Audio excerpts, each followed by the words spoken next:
মাহফিল বাধা দেন, এটা বলে কোনো কথা নয়। কোন কোরআনের মাহফিলে যদি বাধা দেন, আল্লাহ পাক এমন বিপদ দেবে, দুনিয়ায় ডাক্তার আপনাদের ভালো করতে পারবে না। আর কি সমস্যা? আমি বাংলাদেশের নাগরিক না? আমি কি উড়িয়ে আসছি নাকি? আমি কি ভারতের নাগরিক নাকি? কিছুই বলতে পারবো না? কি মগের মূল্য নাকি? কিছুই বলা যাবে না? আমার নবীর কথা বিফলে যাবে না। ওই ভারত একদিন খানখান হবে, ওই ভারতে একদিন মুসলমানদের কালেমার পতাকা উড়বে। একদিন বাসাল্লাহকে আবার কথা বলবে, কথা বলে ঠিক না ঠিক? একদিন কালেমা তৈয়বা আবার একদিন ওই ভারতের মস্তদে উড়বে। সেদিন আর বেশি দূরে নয়, যেদিন ভারতের বুকে মুসলমানরা কালেমা উড়াবে। এখন মোদি আন্দাজ পাও না? কাকড়া খাওয়া সর খাও তো। যাদের হৃদয় আছে আল্লাহর ভয়, তারা কভু, যাদের হৃদয় আছে আল্লাহর ভয়, তারা কভু পথ ভুলে যায় না। আল্লাহর প্রেম ছাড়া এই দুনিয়ায় কারো কাছে কোনো কিছু চায় না। রাতের আধারে যারা সিজদাতে রয়, দু চোখের অশ্রুতে নদী যেন বয়। চলো না রাহাত চানি যতই আসুক, চলো না রাহাত চানি যতই আসুক, পিছনে ফিরেও তাকায় না। যাদের হৃদয় আছে আল্লাহর ভয়, তারা কভু পথ ভুলে যায় না। কষ্ট পাচ্ছেন আমার ভাইরা? দ্বিতীয় নম্বর কাগজটা তুললেন। দ্বিতীয় নম্বর কাগজে লেখা আছে শেষ জামানার নবী নাম হবে মুহাম্মদ রাসূলুল্লাহ সাল্লাল্লাহু আলাইহি সাল্লাম। 570 খ্রিস্টাব্দে কুরাইশ বংশ জন্ম নিবেন। 570 খ্রিস্টাব্দে কুরাইশ বংশ জন্ম নিবেন। 40 বছর পর আল্লাহর নবী নবুয়ত পাবেন। 13 বছর পর মক্কায়, 13 বছর মক্কায় নবুয়তের কাজ করবে, কিন্তু মক্কার পরিবেশ ভালো হবে না। হিজরত করে মদিনায় আসবে। এই তো সেই মদিনা, আমিও বসবাস করি মদিনায়। যদি আল্লাহর নবী এসে থাকে আর রাসূলকে যদি পেয়ে যাই, সর্বপ্রথম তার কদমে আমি চুম্বন দেব। হুবহু এই টার্গেট নিয়ে কাগজগুলো বুকের পরে করে নিয়ে যখন কাঁদে, মালিক আমাকে নবীর সাক্ষাৎ না করায় যেন মৃত্যু দিও না। এই কান্না যখন কাঁদতেছে, ওদিক বাপ মা দুইজন পড়িয়াছে কি খেয়ে? মদ খেয়ে। হঠাৎ করে মদের অংশটা মায়ের ভিতরে কম ছিল। মা ঘুম ভেঙে গেছে। ঘুম ভেঙে দেখে বাবও বেহুশ, ছেলেও বেহুশ। মা মনে মনে চিন্তা করতেছে, ছেলেও মদ খাইছে, বাপও মদ খাইছে। বাপ খেয়ে যেটুক ফেলাই রেখেছিল সেইটুকু এসে ছেলে টানতেছে। বাপও বেহুশ, মাও বেহুশ। সলে বলে কলি কৌশলে ছেলেরা পাঠাই দিলাম গরু ছাগল দেখার জন্য। ছেলে এসে দেখি মদ খেয়ে পুড়িয়া যায় রে। ছেলেরা তো কন্ট্রোল করতে হবে।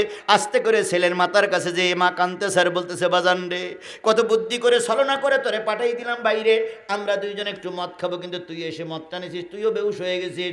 এবার ছেলে কাগজগুলো নিয়ে মার জড়িয়ে ধরে বলতেছে, মা তোমরা বেহুশ হয়েছো মদের নেশায়, আর আমি বেহুশ হয়েছি আখিরি জামানার নবীর নেশায়। এই ধরাতে যে দরদি নবীর প্রেমে কাঁদে না, রোজ হাসরে ভাইজান তারা নবীর শাফাত পাবে না।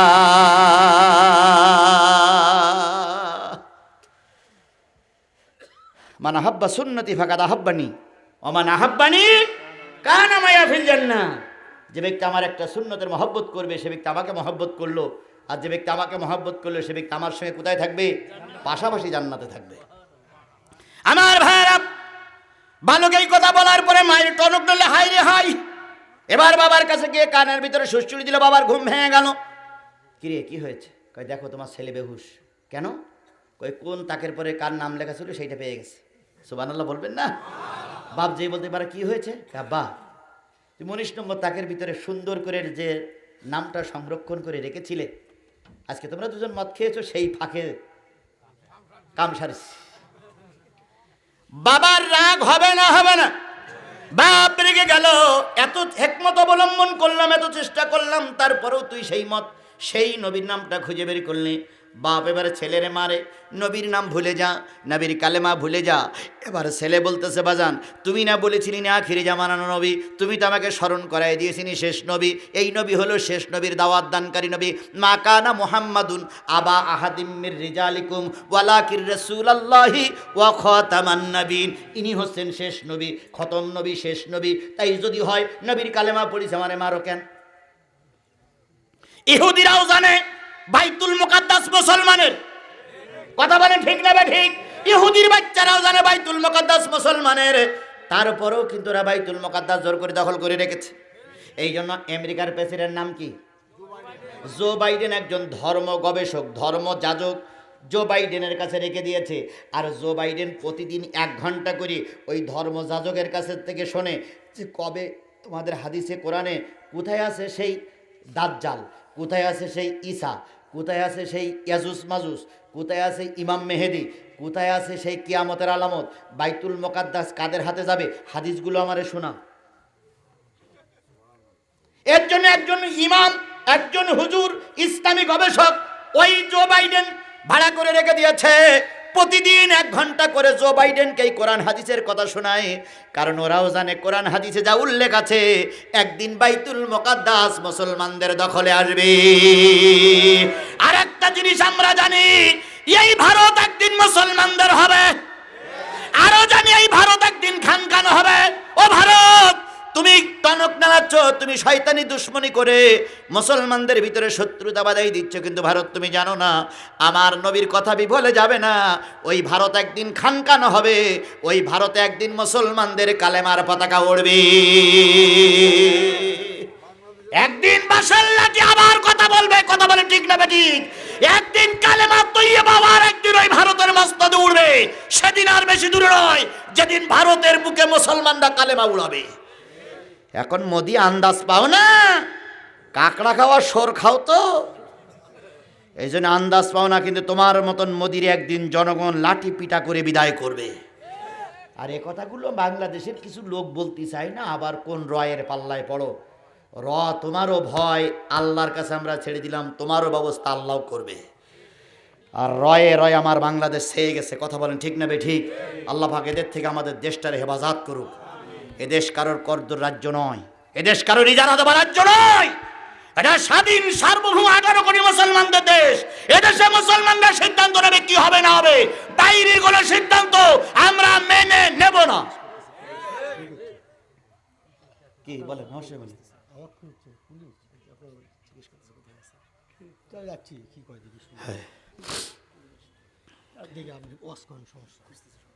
আমার ভাইরা, যে জিনিসটা বোঝাতে চাচ্ছিলাম সেটা হলো, আচ্ছা খেয়াল করেন, ওদিকে ওর নেতারা বুঝুক, নেতারা বুঝুক। আমরা তো সরকারকে নামাই অন্য সরকার বসাইনি, আমরা সরকারকে নামাই অন্য সরকার বসাইনি, আর আমরা বসাবো না। আমরা এখানে সরকারের ভোট দিতে আসিনি। আমরা কোরআন হাদিসের কথা বলতে দিই, কিছু কথা আসবে, এগুলো আমাদের বলতে দিতেই হবে। বাস, সবাই ঠিক থাকেন, আল্লাহ হেফাজত করবে। আরেকটা জিনিস বলি, আমি আমার মাহফিল শেষ হবে, আমি বেরিয়ে যাব, তারপর আপনারা বেরোবেন। বাস, আল্লাহ কবুল করে। আর কি আর সমস্যা? আমি বাংলাদেশের নাগরিক না? আমি কি উড়িয়ে আসছি নাকি? আমি কি ভারতের নাগরিক নাকি যে কিছুই বলতে পারবো না? যে মগের মূল্য নাকি যে কিছুই বলা যাবে না?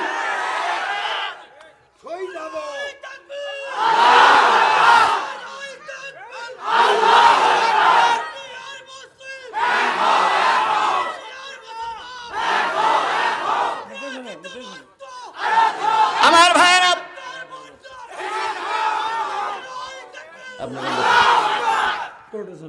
জানতে হবে আপনি বসেন দিন, কিছু হবে না। আমি তো বলবই, আমি তো বলবই। এই লোকগুলো আসছে তো আমার কথা শোনার জন্য, বাস। আর না, যারা আছেন দয়া করে আমাদের কথা বলতে দেন। আমরা এখানে সরকার পরিবর্তন করার জন্য আসিনি। 1-2 ঘন্টায় যদি সরকার পরিবর্তন হয়ে যায়, তাহলে এই 40 বছর আপনারা কি করতেছেন? কোনো সরকার পরিবর্তন করতে আমরা আসিনি, আমরা কোরআন হাদিসের কথা বলতেছি। প্রাসঙ্গিক ক্রমে কিছু কথা আসতেছে, আমরা সেটা মাইনাস করার জন্য চেষ্টা করছি। কিছু কথা হচ্ছে, আল্লাহ পাক হেফাজত করুক। আমার ভাইরা, যে কথা বলতেছিলাম, যে কথা বুঝাতে চাচ্ছিলাম, সেটা হলো, ছেলেরা চুপচাপ বসো, যে কথা বুঝাতে চাচ্ছিলাম সেটা হলো, বালক হুবাব টার্গেট নিলেন, নবীর দলে চলে যাবে, নবীর দলে চলেও গেলেন। বাবা চেষ্টা করলো, যখন পারল না, বাবার পিটান যখন চলতে লাগলো, তখন মা চিন্তা করলো বাপ তো রেগে গেছে, মেরেই ফেলবে, এখন নেতার কাছে যাই। সব দলের একটা নেতা থাকে, নেতার কাছে চলে গেল। নেতার নাম হলো কাব ইবনে আশরাফ। কাব বিন আশরাফের কাছে চলে গেল। কাব বিন আশরাফ বলল, কি হয়েছে? কয়, ছেলে কলেমা পড়েছে, বাপ পিটাচ্ছে। ছেলে নবীর কালেমা পড়েছে, বাপ কি করতেছে? পিটাচ্ছে। চলো তাড়াতাড়ি।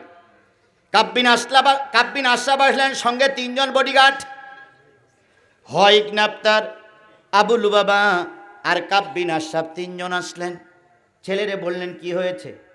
কয়া, বাবা মার 19 নম্বর তাকের থেকে একটা কালেমা খচিত লেখা পড়তে নিষেধ করেছিল, আমি সেইটি পড়েছি, নবীর পরিচয় পেয়ে গেছি, আমি নবীর কালেমা পড়ে মুসলমান হয়ে গেছি। আমার বক্তব্য ছিল, আমরা যারা করতেছি আর কেউ আছে কিনা আমরা কেউ জানি না, কিন্তু খোলে খোলে লোক তৈরি করে দিচ্ছে কে? আরো জোরে বলেন, কে তৈরি করে দিচ্ছে? এখন কালেমার দাওয়াত পৌঁছায়নি, তার আগে কালেমাওয়ালা হয়ে যাচ্ছে।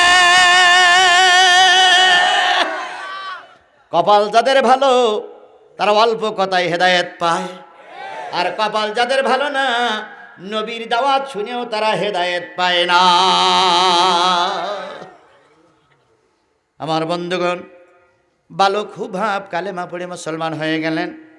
বাবা পিটায়, নেতা এসে পিটায়, তারপরে তার সঙ্গে যারা আছে তারাও পিটায়।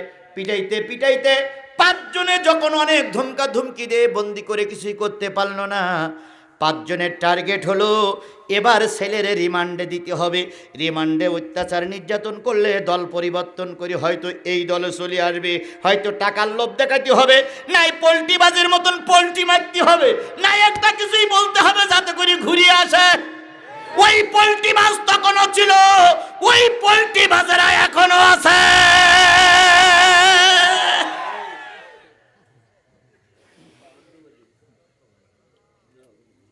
জলবিব পিটায়,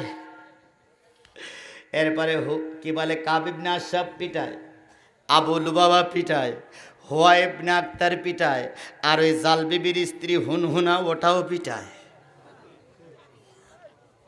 এই 5 জনের পিটান খেয়ে যখন কালেমা ছেড়ে দিল না, তখন টার্গেট নিল, একটা বড় গর্ত করে রিমান্ডে দিতে হবে। গর্ত খোঁড়া হলো এত লম্বা যে গর্তের ভিতর থেকে লাফিয়ে যেন উপরে উঠতে না পারে, ওই গর্তের ভিতরে দিয়ে উপরে একটা হালকা সামিয়ানা দিল। হালকা সামিয়ানা দিয়ে ওর ভিতরে দৈনিক 1 খান করে রুটি দেয় আর একটু পানি দেয়, আর বলে, হুবাব যতদিন পর্যন্ত কালেমা না ছাড়বি ততদিন পর্যন্ত এই রিমান্ডেই তোকে থাকতে হবে। রাজপুত্র বলো, আচ্ছা জি, বাঘের বাচ্চা আর একজন পাওয়া গেছে। আল্লাহ দিনই খাদেম হিসেবে কবুল করুক, সকলে বলুন আমিন। যদি কোনো কোরআনের মাহফিল বাধা দেন, এটা বলে কোনো কথা নয়, কোন কোরআনের মাহফিলে যদি বাধা দেন, আল্লাহ পাক এমন বিপদ দেবে, দুনিয়ায় ডাক্তার আপনাদের ভালো করতে পারবে না। এজন্য আপনারা মুসলমান, আমাদের দয়া করে ধর্মীয় কাজে বাধা দিয়েন না, এটা আমাদের অন্তরের দাবি। সরকার কিন্তু আপনাদের চালায় না, আমরা আপনাদের বেতন দেই, আমরা না খেয়ে আপনাদের টাকা দেই, আমরা কম খেয়ে আপনাদের বেতনের পয়সার ব্যবস্থা করি, আর আপনারা আমাদের বাধা দেবেন কেন? কোনো পুলিশ বাধা দিতে পারে না, পুলিশ মানে তো খাদেম, পুলিশ মানে তো সেবক। ওনারা আসছে আমাদের কি বলে, নিরাপত্তা দেওয়ার জন্য। জি, ফাও বুঝেন না, উল্টো বুঝেন না, আমাদের ক্ষতি করতে আসেনি, আসতে পারে না, আসার জন্য আসেনি। আমি বসে আছি যতক্ষণ, মাশাআল্লাহ, ইনশাআল্লাহ, আল্লাহ কবুল করুক। আমার ভাইরা, এবার রিমান্ড শুরু হলো। রিমান্ড ইংরেজি শব্দ, বাংলায় রিমান্ড মানে কি? জিজ্ঞাসাবাদ। কিন্তু এখন জিজ্ঞাসাবাদের নামে অনেক কিছু চলে, এখন জিজ্ঞাসাবাদের নামে অনেক কিছু চলতেছে, কথা বলেন ঠিক কিনা? আমি একজন হুজুরের জীবনে শুনেছি, তাকে রিমান্ডে নেওয়া হলো। রিমান্ডে নিয়ে, যার মাহফিলে লক্ষ লক্ষ মানুষ কোরআনের রস শুনতো, তাকে রিমান্ডে নিল। রিমান্ডে নেওয়ার পরে তার মাথায় বালিশ নাই, বিছানা নাই। যারা গার্ড দিতে গিয়েছিল তারা চিন্তা করলো এত বড় একজন আলেম, মাথায় বালিশ নাই, পরনের কি বলে বিছানা নাই। উনি পরের দিন চিন্তা করলেন, স্ত্রীরে বললেন, স্ত্রী একটা জায়নামাজ দাও, আর একটা কাপড় ভিতরে দাও। একটা কাপড় ভিতরে পড়লেন, আর একটা জায়নামাজ নিলেন। পানির একটা পট নিয়ে বড় হুজুরের কাছে যেয়ে বলতেছে, হুজুর কিছুই করতে পারবো না। আপনি যখন মাথার নিচে হাতটা দিয়ে ঘুমায় থাকেন, আমি মনে করি আমার কলেজাটা ছিঁড়ে যাচ্ছে, কিন্তু আমি সরকারি চাকরি করি, কিছু উপকার করতে পারবো না। পানির পটটা ভিতরে নেন, ওইটা বালিশ বানান, আর জায়নামাজটা ভিতরে নেন, নামাজ পড়বেন, আর মাঝে মাঝে ওর উপরে একটু শুয়ে থাকবেন। ও আমার বন্ধুরে, আজকে রিমান্ডের জিজ্ঞাসার নামে এমন জিজ্ঞাসা হয়, সুস্থ ছেলে জেলে যায়, সুস্থ ছেলে থানায় ধরা পড়ে, আর হাত কোলায় করে হাতের পরে করে কোর্টে হাজির করতে হয়। বাপ মায়ের দোয়া কবুল হয়, কথা বলেন ঠিক কিনা? মাজলুমির দোয়া কবুল হয়। যারা দুনিয়ার মানুষের উপর জুলুম করছে, ওরা যে দোয়া করবে সেই দোয়া হাড়ে হাড়ে কাজে লাগবে। আমার একদিন কাঁদায়ছ, আল্লাহ এমন গজব দেবে, মৃত্যুর আগ পর্যন্ত তোমার কাঁদা লাগবে। হুবহাবকে রিমান্ডে নেওয়া হলো। 1 মাস পর হুবাবকে তোলা হলো। রাজপুত্র, শরীর স্বাস্থ্য টকবেগে লাল টকটকে চেহারা। 1 মাস পরে যখন আসছে তখন গায়ে গোশত নাই, তারপরে কি পরনের কাপড় একটাই, এত জীর্ণ শীর্ণ হয়ে গেছে। হুবাব আর সোজা হয়ে দাঁড়াতে পারে না। এবার 5 জন নেতা, জালবি, হুনহুনা, কাব ইবনে আশরাফ, আবু লুবাবা, হুয়া ইবনে আখতার। আমি কত নম্বর হাদিস বলতেছি? 6201 নম্বর হাদিস। কোন কিতাব? মুসলিম শরীফ, না বুখারী নয়, মুসলিম শরীফ। এই কিতাবের হাদিসটা বলতেছি এই আয়াতটার সঙ্গে। 1 মাস পরে যখন তোলা হলো, সোজা হয়ে দাঁড়াতে পারে না, চোখে দেখতে পায় না, কারণ 1 মাস কি বন্ধ করে দেওয়া হয়েছে? খাওয়া বন্ধ করে দেওয়া হয়েছে, পানি বন্ধ করে দেওয়া হয়েছে, গোসল নাই। 1 মাস পরে 5 নেতা সামনে যেয়ে বলল, বাজান নবীর কালেমা কি ভুলে গেলি নাকি রেখেছিস? এবার হুবাব ডাক দিয়ে বলে, বাজান 1 মাস পরে জানতাম নবী সাধারণ মানুষ, 1 মাস পরে জেনেছি নবী পৃথিবীর সর্বশ্রেষ্ঠ মানুষ। যদি ভালো মানুষ না হবে তাহলে তার কালেমা পড়তে তুমি বাধা দাও কেন? তুমি কেন নিষেধ করো? ওই দলটা যদি ভালো না হয় তাহলে ওই দলে এত আলেম ওলামা কেন? ওই দলটা যদি ভালো না হয় ওই দলে এত নামাজি কেন? ওই দলটা যদি ভালো না হয় ওই দলের ছেলেগুলো সোনার ছেলে হয় কি করে?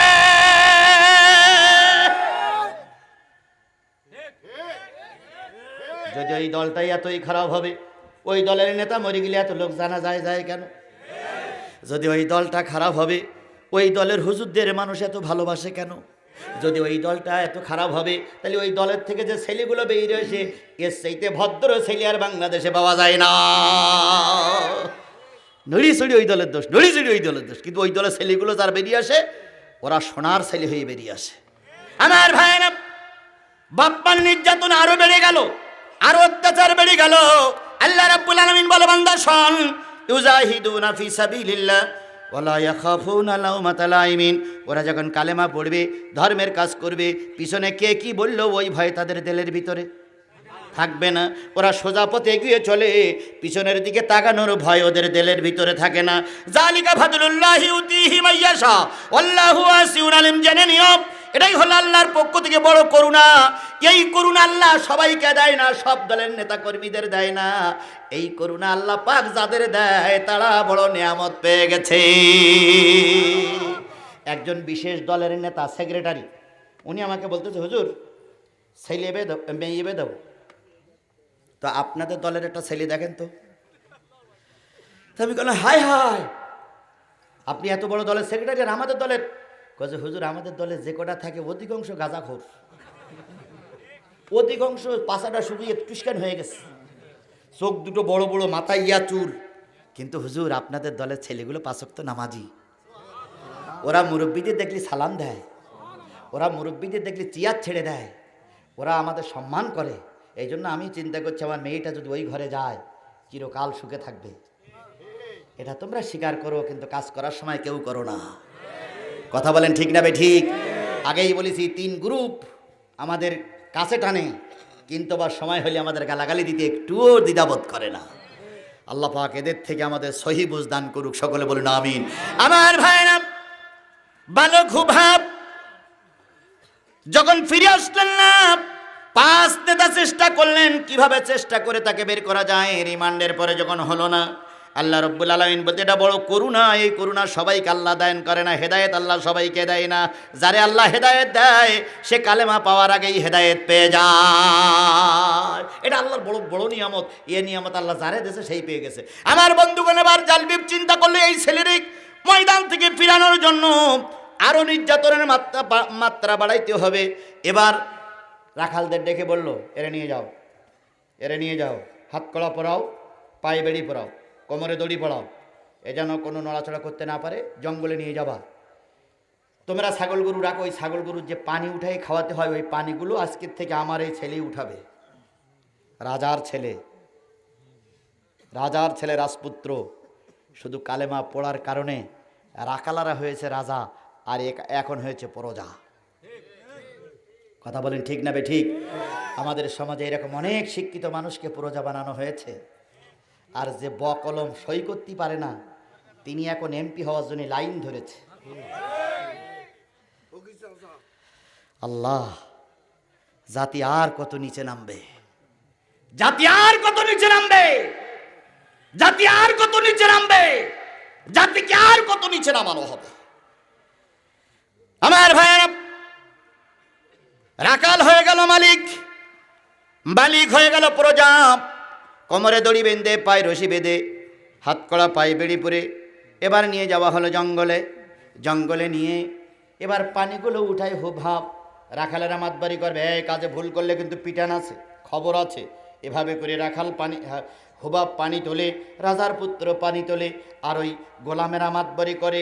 এভাবে করতে করতে করতে করতে অনেক দিন পার হয়ে গেল, কোনো সুযোগ আসে না। হঠাৎ করে দেখা গেল একজন টুপিওয়ালা, দাড়িওয়ালা, পাগড়িওয়ালা মানুষ খুব দ্রুত গতিতে পাশ কাটাই চলে যাচ্ছে। এবার হুবাব জিজ্ঞেস করে, চাচা মুরব্বী আপনি দৌড়ান কেন? মুরব্বী বলতেছে, বাজান তুমি কি জানো না, আব্দুল্লাহর বেটা কুরাইশ বংশের নবী, শেষ জামানার নবী, আখির জামানার নবী গত পরশুদিন হিজরত করে মদিনায় এসেছে। তিনি এখন আবু আইয়ুব আনসারীর বাড়িতে অপেক্ষা করতেছে।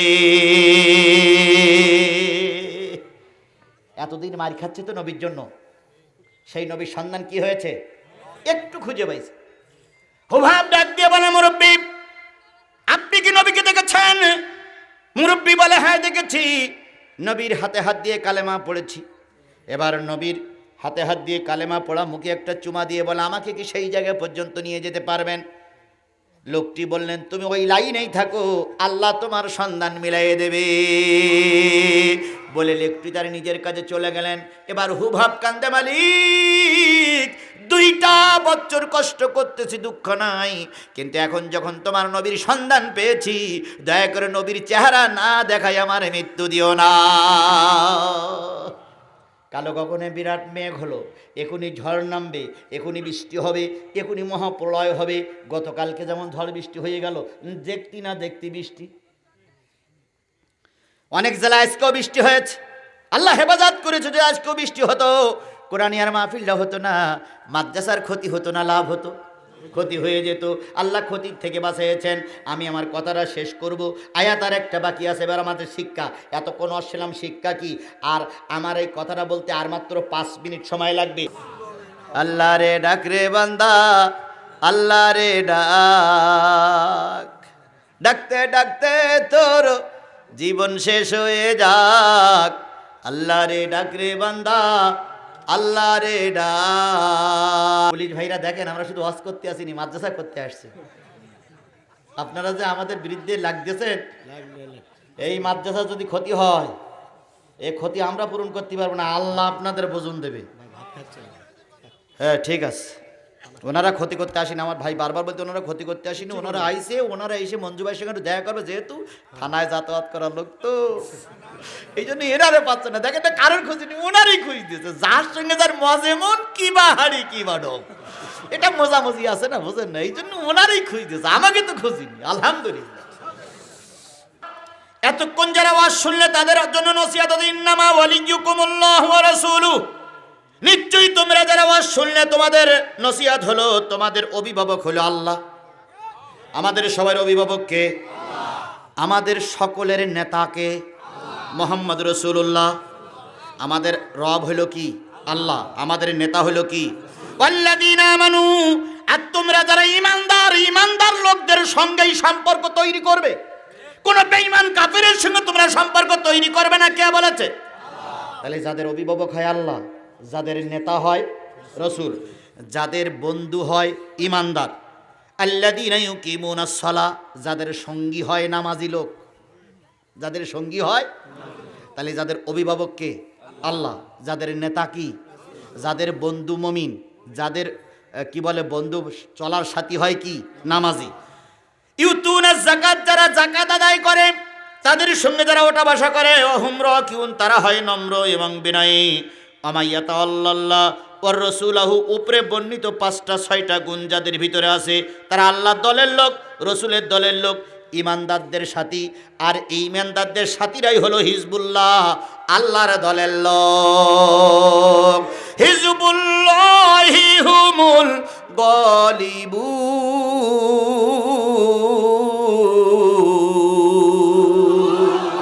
আল্লাহ বললে এই 6টা গুণ যাদের ভিতরে আছে, ওদের সঙ্গে যারা থাকবা তারা আল্লাহর দলের লোক। আর আল্লাহর দলের লোক যারা, তাদেরকে আল্লাহ কি দিয়ে দেবে? গালিবুন, বিজয় দান করবে, বিজয় দান করবে, বিজয় দান করবে। কি দান করবে? আল্লাহ বলেছেন বিজয় দান করবে। তাহলে আজকে আমাদের মাহফিল থেকে শিক্ষা হলো, আমাদের রবের নাম কি? আমাদের নেতার নাম কি? আমাদের সাথী, আমরা যাদের সঙ্গে মিলেমিশে থাকবো তারা হলো কি? ইমানদার। আমরা যাদের সঙ্গে বেড়াবো নামাজি লোক, তারা হলো আমাদের বন্ধু। আর তারা হলো যাকাত আদায় করে, আর তারা হলো নম্র এবং বিনয়ী। এই 6টা গুণ যাদের ভিতরে আছে, তারা হলো আল্লাহর দলের লোক। আর আল্লাহ দলের লোকদেরকে আল্লাহ ইহকালেও শান্তি দেবে, পরকালেও কি? মুক্তি দেবে। তাহলে এই 6টা গুণ যাদের ভিতরে আছে, আমরা তাদের সঙ্গে থাকবো। কোরআন তো আমাদের এই ওয়াদা করতে বলতেছে। তাহলে কোরআনের ওয়াদা মেনে এই 6টা গুণ যাদের সঙ্গে যাদের আছে, আমরা তাদের সঙ্গে থাকবো। তার মানে কোরআনের সঙ্গে থাকবো। কারা কারা কোরআনের সঙ্গে থাকতে রাজি আছেন? 2 হাত উঁচু করে আল্লাহরে দেখান। আল্লাহ, হাতগুলোরে তুমি কোরআনের জন্য কবুল করে নাও। আমরা যেন শেষ পর্যন্ত কোরআনের পক্ষে থাকতে পারি, সে তৌফিক দান করে দাও। আমাদের সবাইকে আল্লাহ কোরআনের মাহফিল থেকে আমাদের উত্তম শিক্ষা নিয়ে বাড়ি ফিরে যাওয়ার তৌফিক দান করে দাও। আমিন সুম্মা আমিন, বিজুদিকা আমিন, বিনতিনাদিকা আমিন, ইয়া আল্লাহু ইয়া রাব্বাল আলামিন। হাত নামান। আমার ভাইয়েরা, হুবহাব নদী কি বলে কুয়ার কিনারায় দাঁড়ায় আছে। উত্তর গগনে কি হয়েছে? কালো মেঘ হয়েছে, এখনই বৃষ্টি নামবে। হুবহাব চিন্তা করলে এখন কোথায় যায়? রাখালের রাজা সিয়াসরাই নিয়ে চলে গেছে। আল্লাহর সাহায্য এবার আসতে শুরু হয়েছে। তুমি এতদিন পর্যন্ত পরীক্ষা দিয়েছ, এবার আল্লাহর সাহায্য আসবে। মাতা নাসরুল্লাহ, কখন আসবে আল্লাহর সাহায্য? আল্লাহ বলে চিন্তা করো না, আলা ইন্না নাসরুল্লাহিল কারীব, আল্লাহর সাহায্য অতি নিকটবর্তী। সাহায্য এসে গেল। তাই বিরাট কালো মেঘ হলো, ঝড় উঠলো, উপরের থেকে একটা পাহাড় গড়িয়ে গড়িয়ে নিচে আসলো। কে যেন ডেকে বলতেছে, হুবহাব রে, পাহাড়ের পরে চড়ে বয়, তোমার প্রেমিকের কাছে আমি পাহাড়ে নিয়ে যাব। নবীর সঙ্গে হুবহাবের এখনো কি হয়নি? দেখা হয়নি, সাক্ষাৎ হয়নি, কথা হয়নি। ইতিমধ্যে হুবহাব কি হয়ে গেছে? কালেমা পড়ে মুসলমান হয়ে গেছে। আমার বন্ধুগণ, পাহাড়ের পরে চড়ে বসলেন। পাহাড় এরোপ্লেন হয়ে গেল, বিমান হয়ে গেল। পাহাড় চলতে শুরু করলো, চলতে চলতে চলতে চলতে এক সময় থেমে গেল। হাত করা পা বেড়ি পড়ানো। হুবহাব এবার পাহাড়ের থেকে নেমে একজনের বারান্দায় যেয়ে বসলেন। বারান্দার দরজা বন্ধ করা, লোকটা ঘরে ঘুমাচ্ছে। সকালবেলা ফজরে রক্ত হয়ে গেল।